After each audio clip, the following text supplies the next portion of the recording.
continuando, né? A gente parou aqui sobre as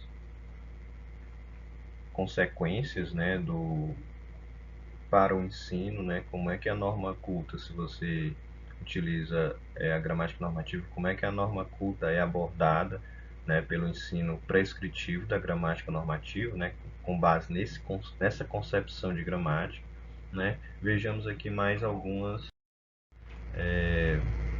consequências desse fato, né? Então, o primeiro ponto, né, é a ineficácia da abordagem prescritiva se verifica pela manutenção de diferentes entraves, né? Como eu já falei, né, alguns dos aspectos a criança vai ser excluída, né? Então, o que mais a gente observa é que mesmo com anos de ensino de língua portuguesa, os assuntos sendo repetidos ano a ano, né, passam-se 10 anos e as pessoas não conseguem produzir textos eficientemente, né? Sejam textos escritos ou orais, né? Então, esse é um grande entrave assim, para o ensino, né? Então, o foco, né, o enfoque deveria ser justamente a pessoa dominar o uso da língua em si, né? Ele saber se comunicar tanto em situações formais quanto situações informais. E aí outra coisa também que se verifica é a própria o desinteresse, né, pelo conteúdo da língua portuguesa, né? Então essa exclusão, né, esse maior rigor aplicado a pessoas que têm o seu dialeto marginalizado, né, ela provoca esse sentimento, né, no aluno. Grande resistência a escrever, né? Então se a pessoa é abordada, né, de maneira que a sua escrita vira chacota, né, ou vira piada, né, principalmente na sala de aula, ela vai criar esse trauma, né, ela vai criar essa resistência em escrever qualquer coisa. Então isso afasta o indivíduo desse aprendizado. E como a gente viu, né, as crianças elas chegam na escola, elas já sabem falar a língua materna, né? Seja qual for. Então, o papel da escola é justamente explicar para ela que existe uma padronização, né? Além daquela que ela já sabe, né? Que essa padronização ela é utilizada em situações formais de comunicação, em situações em que é obrigatório certas etiquetas, né? Certas regras de etiquetas, né? Então é por aí que a gente deve trabalhar, né, a língua portuguesa. Outra coisa que acontece é a memorização momentânea de nomenclaturas gramaticais para fazer as provas, né? Então a pessoa sabe o que é um sujeito ali naquele momento e depois ela não sabe, né? Quando que a explicação ela deve ser no sentido de que há sempre um tópico que se vai falar. Às vezes é o sujeito, nem sempre, né? Mas na maioria das vezes é o sujeito e a partir daquele sujeito, né, às vezes as pessoas ficam até mesmo os exemplos, né? Então elas ficam com aquilo na cabeça de que o sujeito é algo animado, né? Algo que seja humano ou animal, né? Ou personagem, né? Então ficam com isso na cabeça. Mas o sujeito é geralmente o tópico do qual você vai discorrer alguma coisa, né? Então não fica claro isso no ensino de maneira geral, né?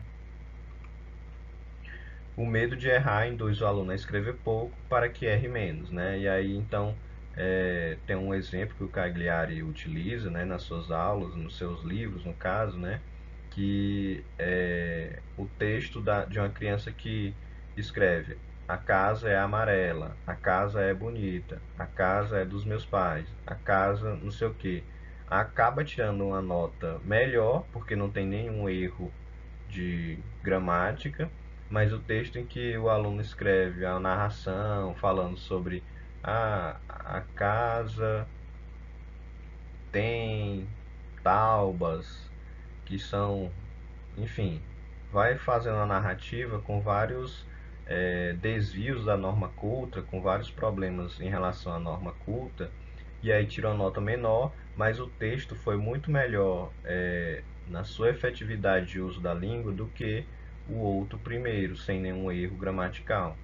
Então faz com que os alunos percebam isso, que você escrever aquelas frases prontas é o que se sai melhor do que você escrever uma narração, escrever mais e com mais informações, é, mas que contém erros, então você vai ser avaliado de maneira negativa, né?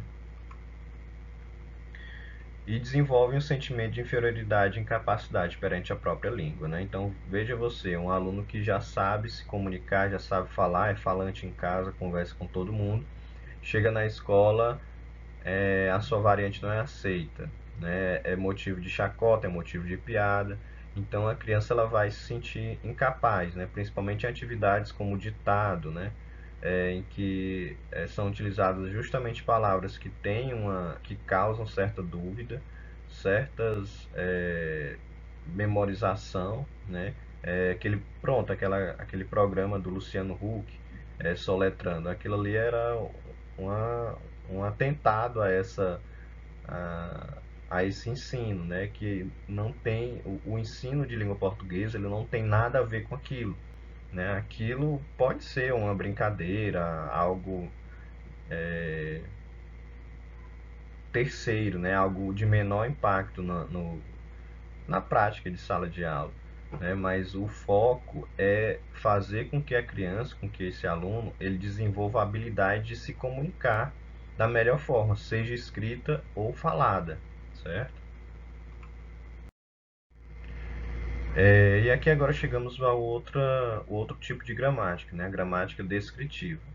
A gramática descritiva tem como ela descreve, né? A gramática descritiva ela descreve, né, como a língua funciona, né? O conjunto de regras que são usados pelos falantes leva em consideração tudo que se estabelece comunicação de acordo com determinada variedade linguística, ou seja, tudo que está inserido no sistema, né? Então, a gramática descritiva ela vai pegar justamente aquilo que é de mais geral na língua, o que os falantes utilizam, né, de maneira geral para se comunicar, né? Quais estruturas, né, sintáticas, morfológicas, fonéticas, né? Então a gramática descritiva ela é o retrato, também não é algo, como é que eu posso dizer, todos esses materiais eles não são feitos de uma hora para outra, né? Eles demandam muito estudo, muita análise, muitos dados, principalmente a gramática descritiva,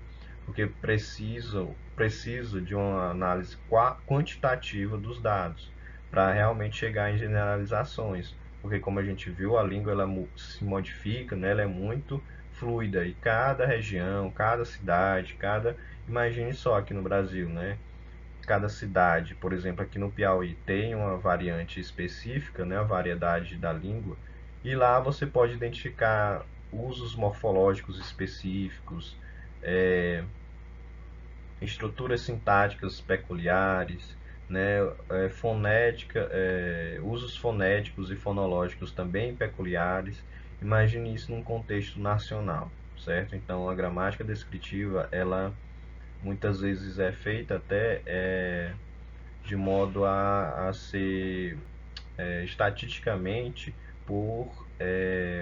Agora me fugiu o termo da estatística, por amostragem, pronto.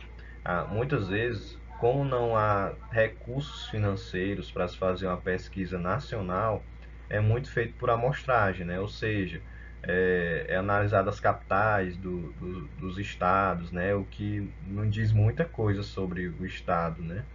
Então, para fazer uma gramática descritiva é muito caro, é um custo muito grande, principalmente num país continental como o Brasil, certo? Então, a gramática descritiva é onde vocês vão encontrar grande parte do que já foi a língua, né? Seja norma padrão ou norma não padrão, certo? E aí fica sempre aquela observação, gente. Gramática é sempre um material feito em um período anterior, né? A língua ela está se modificando muito rapidamente, principalmente com a globalização, que a gente tem contato com o mundo inteiro. Então isso vai provocando. E não são poucas pessoas que têm contato com o mundo inteiro. Com a pandemia, né, muita gente passou a ter contato, principalmente os jovens, né, passou a ter contato com outras línguas e etc. Né? Então isso provoca mudanças e cria novos dialetos. Né?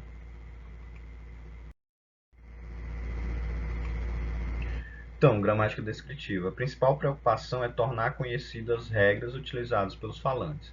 Né? Então, como eu estava falando anteriormente, muitas vezes é feito por amostragem. Né? Então, se observa, vão se observando nas capitais, né? Ou em alguma outra cidade, né? Ou nas cidades mais populosas, que tem mais influências. Porque, por exemplo, nos jornais, né? Se a gente pegar os jornais eles têm sua variante linguística, né, de cada cidade, né? Se você assiste um jornal daqui de Teresina, assiste um jornal de Fortaleza, um jornal de Recife, você perceberá muito nitidamente a variante linguística de cada um.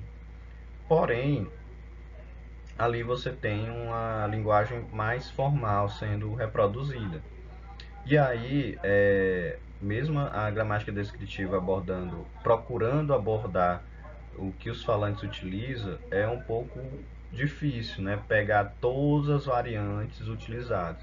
E aí, como eu falei, fica muito por amostragem, né? Pega-se nas capitais, né? Não pega também na própria periferia das capitais, às vezes não são possíveis de analisar, né, os dialetos, enfim.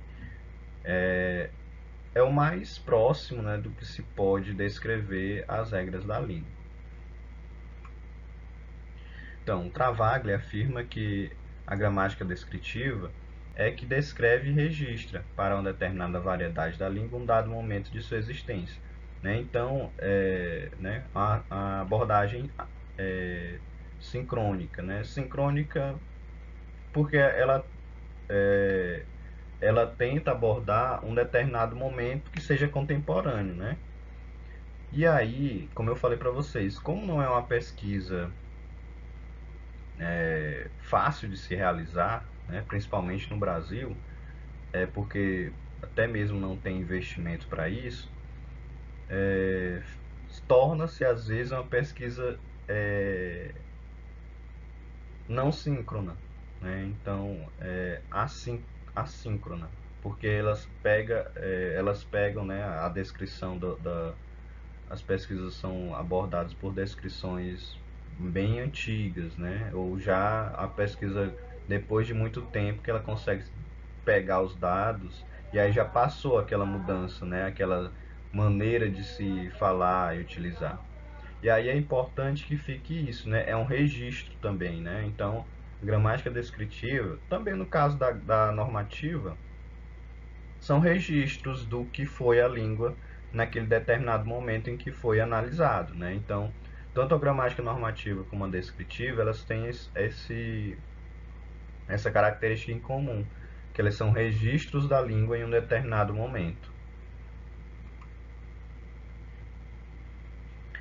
E a gramática descritiva, né, ela entende a língua como um sistema de signos, né, fenômeno social, passível de descrição e sujeito às variações históricas, sociais e culturais. O que a gente viu que a gramática normativa não tem esse entendimento, né? Na gramática normativa, o que entende a língua, né? O entendimento sobre a língua, né? O que se aborda sobre a língua é que existem variantes, mas que temos que estudar a norma padrão e ponto, né? Então não são considerados esses aspectos sociais, históricos, sociais, culturais, quer dizer, né?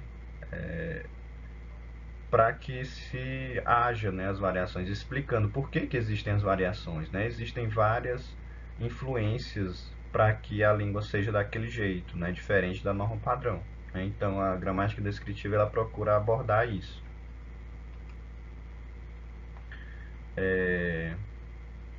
Um exemplo, né, bem básico aqui É difícil até a gente pegar exemplos, né? Mas temos aqui para ilustrar isso, né? A evolução fonética, né? Vamos em boa hora, né? Então, utilizava-se há uns anos atrás, né? O vamos em boa hora. E aí se tornou vamos embora. E hoje em dia tem o rumbora.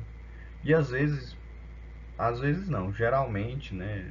Enfim, também não tenho esse dado aqui para dizer para vocês. Mas acontece que as mudanças, elas têm mudança tanto na estrutura, como também no significado, né? Às vezes o significado ele se modifica para um outro significado diferente para aquela estrutura já anterior, né? Porque, como a gente já falou anteriormente, a língua é um fenômeno social, histórico e cultural. Então, se existem mudanças sociais e históricas, a língua também vai sofrer influência dessas mudanças, certo? Então, como eu estava falando, a gramática internalizada, né, eu adiantei para vocês, ela aborda justamente esse aspecto de ser a estrutura base para a origem das línguas, né? Travaglia fala, né, que eu sabia linguística, um falante de uma língua desenvolve dentro de certos limites impostos pela sua própria dotação genética humana, natureza social e antropológica. Para esse tipo de gramática não existe livro, sem ter erro linguístico, são as regras da língua inerentes ao homem, a qual ele recebe assim que entra em contato com uma comunidade de falantes. Então, gente, nesse caso, essa gramática internalizada é mais um conceito, né? É uma abstração. Ou seja, são noções, né, que as crianças aí já é mais voltado à aquisição da língua, né? Ao entrar em contato, né, o indivíduo, ao entrar em contato com determinada comunidade de fala, ele consegue, né, adquirir a língua.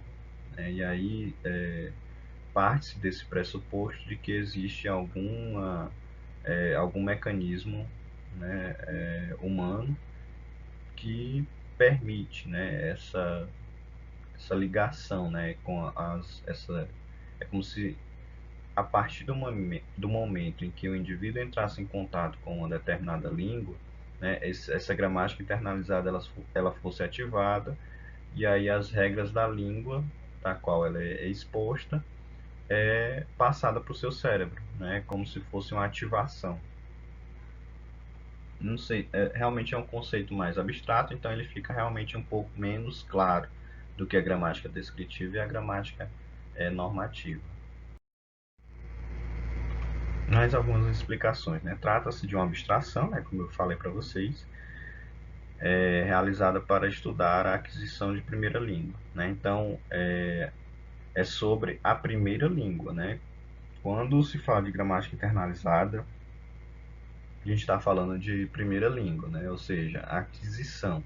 Porque quando a gente vai para adquirir uma segunda língua, a gente vai aprender, por exemplo, uma brasileira vai aprender o francês ou o inglês, aí já é uma segunda língua. E aí a aquisição é totalmente diferente do que essa primeira, né? Não se trata... e também é importante destacar a pessoa que aprende Libras, né? Também é um processo até bem mais complexo do que de primeira língua, né? Porque geralmente, né, os pais da pessoa que é surda, às vezes não são surdos, né? Então eles têm como primeira língua o português. E aí o indivíduo surdo, ele às vezes fica nesse meio termo de primeira língua, ser o português e a Libras, né? Então é algo que até a própria linguística meio que não aborda tanto, né? Os estudos sobre essa questão da Libras são bem recentes, né? Então já é outro aspecto a se levar em conta, né? Então, não se trata necessariamente de um instrumento didático, né? Então, a gramática internalizada não tem como a gente utilizar, não existe um livro, assim como existe a gramática descritiva, né? Como eu mostrei para vocês, que existe a do Mário Perini, e a gramática normativa, né? Existem várias, principalmente essas escolares, né? É uma área interdisciplinar, né? Entre a linguística, antropologia, psicologia e neurologia também, né? enfoca hipóteses linguísticas que o aprendiz realiza no momento de aquisição da língua materna. Então, qual é a diferença entre a gramática descritiva e a internalizada?